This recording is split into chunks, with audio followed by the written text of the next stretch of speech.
In this tutorial, I will show you how to create unread folder and add the unread email folder to favorite in your Outlook.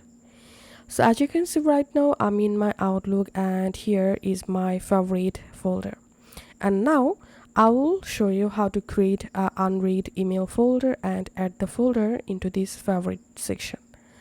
So now just go to the email account in which account you want to add unread folder.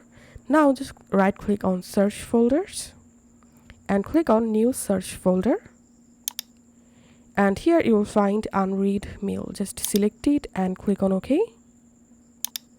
and then the unread mail folder will be created under the specific email account. And now to add this unread mail folder to your favorite list, all you have to need, simply right click on unread mail and here just click on add to favorites, and that's it. The unread mail will be added to your favorite list, as you can see. And to remove the unread mail folder from your favorite list, do the same thing. Right click on unread email and just click on remove from favorite, and the unread mail folder will be removed from your favorites. If this video helped you out, please leave a like and leave a comment down below. Thank you for watching.